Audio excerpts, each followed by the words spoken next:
Halo, selamat datang kembali di channel Autovabs. 1 minggu yang lalu gue share, gue upload, gue posting mengenai kecelakaan di jalan tol. Kecelakaan beruntun ya. Jadi ada 3 mobil di video itu, lo bisa dicek video gue sebelumnya. Ada 3 mobil yang terlibat kecelakaan beruntun di jalan tol Jakarta Cikampek. Nah, di kesempatan kali ini masih berkaitan dengan kecelakaan yang sama, gue mau nge-share mengenai alasan yang paling bisa kelihatan gitu kan. Alasan yang paling keukur lah. Kenapa hal-hal kayak gitu tuh bisa terjadi? Karena kalau dilihat dari mobil-mobilnya yang kemarin terlibat kecelakaan itu juga gue rasa layak jalan. Rata-rata masih muda lah mobilnya. Terus kenapa bisa terjadi gitu? Kebetulan hari ini juga gue dapet footage yang berkaitan banget dengan yang bisa berkorelasi lah dengan kejadian kecelakaan serupa, yaitu kebiasaan kita nyetir tuh mepet-mepet banget gitu. Anak-anak muda sekarang bilang tailgate lah atau apalah segala macem, ngekorin sampai mepet banget. Itu kalau dilakukan sama sembarangan orang bakal sangat berbahaya. Apalagi dilakuinnya di jalan raya atau di jalan tol atau di jalan yang umum lah. Makanya kebiasaan ini kebanyakan mengakibatkan kecelakaan beruntun saat kendaraan yang ada di depan yang diekorin. Entah ada jalan rusak yang ngerem mendadak lah, entah dia nurunin gas, lepas gas, otomatis kecepatan turun, atau mungkin ada sebab-sebab lainnya.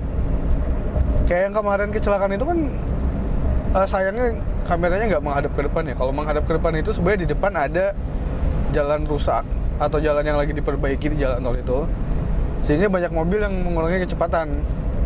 Dan mungkin pada saat itu kejadiannya ada yang ngurangin secara drastis sehingga yang di belakangnya pada kaget gitu kan.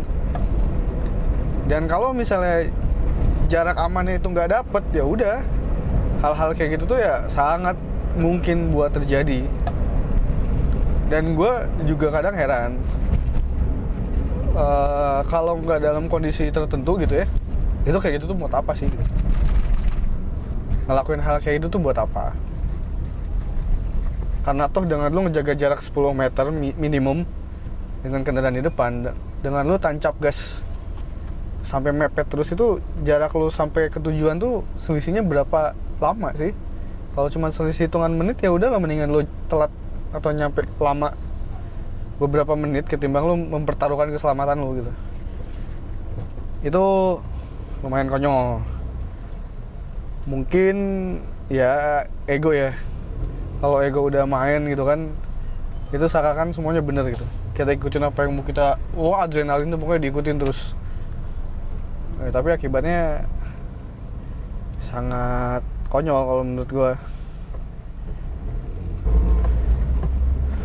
Oke, jadi video singkat dari gue ini sebenarnya buat ngingetin aja sih, ngingetin diri gue pribadi juga, karena sebagai sesama pengendara yang biasa di jalanan, mungkin dalam waktu-waktu tertentu tuh pasti ngalamin hal-hal yang ya mungkin gak sampai kecelakaan ya, jangan nyampe ya, tapi mungkin dekat ke arah situ tapi masih dikasih keselamatan atau ngeliat depan mata yang kayak gitu kan. Dan ini salah satu hal yang bisa dilakukan buat menghindari kecelakaan kayak gitu. Ini jangan sampai lah gara-gara ego kita, ngikutin ego kita, berkendara ngikutin adrenalin, ya akhirnya nggak cuman kita yang rugi gitu, tapi pengendara lain di lingkungan kita juga rugi gara-gara ego, ngikutin adrenalin biar dia bilang keren. Jangan sampai lah. Mudah-mudahan kita semua berada dalam keselamatan dan jangan sampai ada yang mengalami kecelakaan, apalagi kecelakaan yang sifatnya gara-gara diri kita sendiri gitu, gara-gara ego, gara-gara kekonyolan kita sendiri. Jangan sampai lah. Jadi at least kalau misalnya kita ngelihat ada rambu buat suruh jaga jarak, itu kalau di tol kan biasanya suka diingetin ya, jaga jarak minimum 10 meter.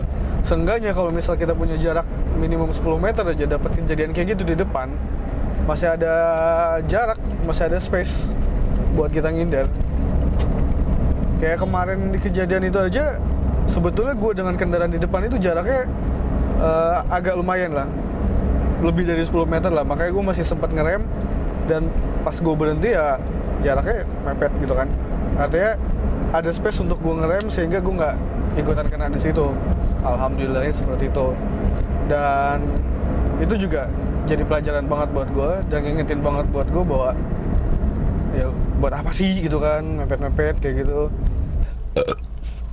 Oke, jadi gue rasa segitu aja karena nggak banyak yang bisa gue sampaikan. Yang pasti kebiasaan menjaga jarak ini juga perlu kita biasain, karena kayaknya cuma di negara-negara kayak kita aja nih, Indonesia, India, dan negara-negara semacamnya lah, yang kalau berkendara tuh kayak seenak jidat gitu kan.